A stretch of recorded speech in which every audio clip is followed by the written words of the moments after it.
Ishi ani maqaan koo Tolinee Naggasaan jedhama. Jiraataa Dongoroo Duwwaa kan jedhamudha. Itti dabalee immoo mucaan koo kun Boonee kan jedhamtu. Booneen kun kan kooti.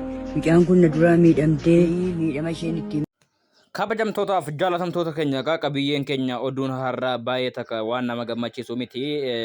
Dura irratti egaa maatii Boonii harmee isiirraan hangafee jaalattootaa fi kabajamtoota keenya marti keessan namoonni egaa miidhamuun shamaraa isin gube akkaataan du'a isii kun kan isin laalessee jajjabina isiniif hawwina. Itti aansuudhaan firoota isii dinqisiifattoota isii keessattuu harmee isii dadhabduu kana rabbi bakkaan sabrii haa kennuuf jenna. Gama biraatiin tumsa namummaa hunda keenyarraa barbaadu wayii jira. Sana boodarra isin hima. Anillee dirqaman bahadhee niin qabaa isin jechuu barbaada. Wayin isinitti himuu barbaada. Waa'ee harmee Booniitiin wal qabate. Hanga dhuma sagantaa kanaatti nu waliin tura. Poolisiin magaalaa Dirree Dawaallee dhimma Saaraa xiyyeeffatee waan jedhe ni qabaa jechuu barbaada. Hanga dhuma sagantaa kanaatti nu waliin tura. Haasaa harmee keenya kana haa dhaggeeffannu. dhukkuba irrattis daara irrattis beela irrattis hundumaa kooti isheen kan na gargaaru isheedha.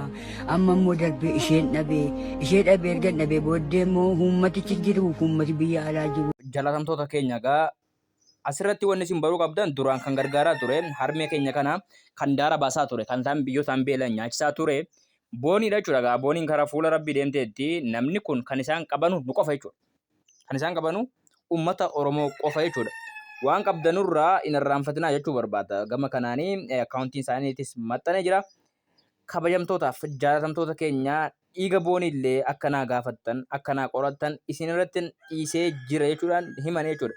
Gama biraatiin icciitii jabaa wahii dubbatanii jiran boodarra icciitii isaan dubbatan kun qaamotii seeraa hedduu fi poolisootaa fi qaama waan kana qoratee haqa intala kanaan baata jedhee yaadu hundaaf qabiyyee ijoo jala sararamtee jirtu. Dheengadda jedhan guyyaa 3 dura gidee na bira dhufan. Booniinii fi abbaan manaan ishee takkaa adda bahanii hin beekanii jedhan.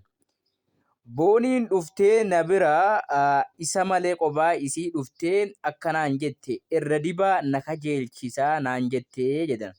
Arguu hin abdan isinillee miidiyaa irratti waan akka biddeena wahii gubbaa waan akka diimaa waxii diimaa wahii rigaa turte.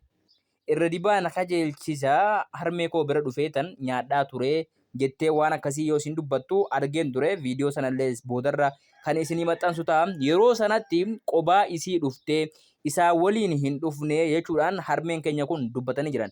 Gama biraatiin harmeen keenya kun namoota isii kana miidhee ani humna sin qabu, dandeettii sin qabu, dhageettii sin qabu, qabeenya sin qabu.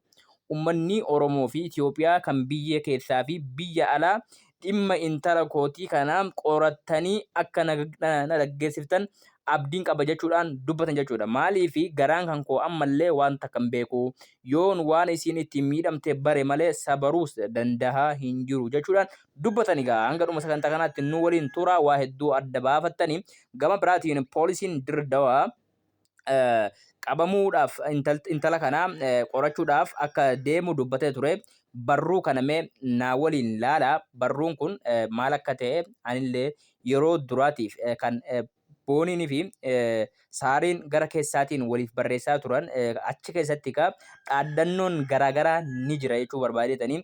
Gama biraatiin kabajamtootaaf jaalatamtoota keenya warroonni itti dhiyeenyaan waa'ee hiriyoota isii beekan namoonni bakka lamatti wal qoodee jira. Gariin ajjechaa isii akka sababaa kan ta'e booniidha. Sababaa ajjechaa boonii kan ta'e joosiidha jedhaa jira. Warri kun perfectly warra sirriidha. Maaliif intalti kun maaliif of ajjeefte? Yoo isiin galgala ganama wajjin hin jiraatan wajjin bulan jaarsa caalaa wanti waa beeku hin jiru. Sababaa akkas akkasiitiif duute jedhee inni ifa gochuu qaba. Ilaa ammaatti miidiyaadhaaf ifa hin kennine. Gama biraatiin ammoo rakkoon isuma ta'a jechuutu jira. As keessatti wanni isin hubachuu qabdan hiriyaan isaa itti dhiyeenyaan beekan naggoo kan jedhamu gurbaan warra shawaa sun magaalaa Finfinnee furii waliin jiraatan guyyaa 3 dura makiinaan isiin bitteef sinoo jala galee ture.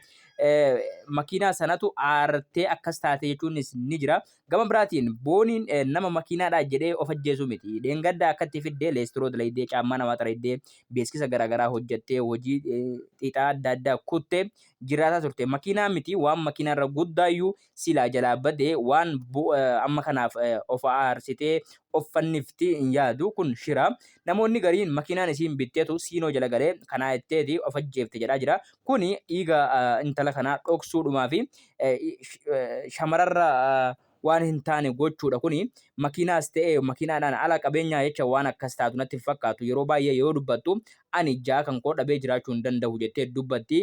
Haasawa isii keessatti immoo gizee viidiyoo of ajjeesuu waraabdu sana maqaa Joosii hin kaafne kun qabiyyee jabaadha. Gara biraatiin intalti intala jabduudha akka dalaydee fiddu ni beetti waan ta'eef qabeenyaa jettee lubbuu isii galaafatte jechuun this is very weakness. Gama biraatiin ammoo wantoonni itti shakkamaa jiru tokkoffaan kana.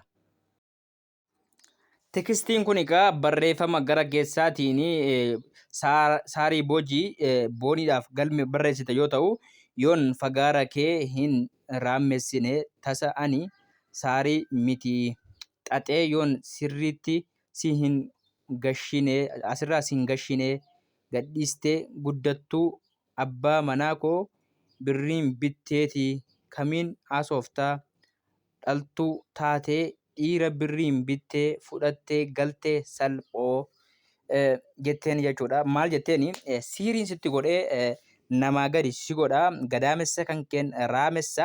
Qabiyyeen kun egaa shamarroota rifaasisuu fi yaaddessuu mala jedhee tan yaada. Kabajamtootaaf jaalatamtoota keenya egaa waan akkasii fiduun kan koo wayii irraa hubattanii wayii irraa xiinxaltan jechuu barbaadeetanii. Gama biraatiin yeroo sanatti egaa booniin immoo akkas jettee deebiftee viidiyoo kee tokkoon isaa eeggadhu jireenya koo keessaa hin baatu taanaan yoon sin salphifne jette. Deebitaan si yeroo sanatti deebifte egaa dhimmi viidiyoo kun saariinis postotamtee jirti. Viidiyoon isii bahee jira. Kan booniis shooppiis haa ta'uu dhugaas haa ta'uu isa siin dhiiraa wajjin hin jirtu bahee jira. Kanaan sinin jedha. Gama biraatiin gurbaan kun yeroo kana keessa jedduu seenee dhowwuu qaba. Siif jedheen yoon xonqaayii bira hin dhanne siif jedhee yoon xonqaayii bira dhaqee foggii sittin goone ani ilaalta teessee. Hin beekne gaanii wanta akkasii kun egaa jireenya namaa balleessuu danda'a. Gama biraatiin jarri kun lamman akka jarri wal jibban ijoolleen guyyuma muraasa booda wal jibbanii jechoota garaagaraallee walitti darbarsuu eegalan kun egaa ilaalcha xonqaayitiin waan wal qabatu fakkaata. Hojiin xonqaayii egaa duraanuu gaa'ela namaa diiguudha namoota wal jibbisiisuudha kun hojii jaraati. Yoo akkuma jettu kana dhattee sababaan makiinaan illee sinoo jala galuu ijoolleen kun wal jibbuu wal arrabsuu bultii jaraa akka diigamuuf sababa guddaa ta'uu danda'a. Maal hojiin xonqaayii yookaan sihiriin walitti gochuun jechuudha.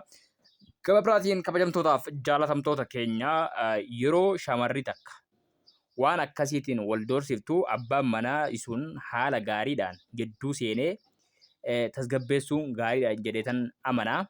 Isii sanallee itti siqee obboleettii kiyyaa obboleettii kootii gaafa turaa wajjin hin turre silaa wal jaallachuudhaaf turre wal fuuchuuf turre garuu waaqayyo hin barbaanne waan kana jedhee tasgabbeessee jireenya isaa bareechuu qaba. Amma saariin jireenya abbaa manaa isii jaallattu sanallee balleessite tan xalaata ofiin jettu sanallee balleessite. Boonii ajjeesisuun yookaan sihirii itti godhanii of jibbisiisanii ajjeesisuun akka joosii argachuu hin taane asirratti hubachuu qabdiin jechuu barbaada.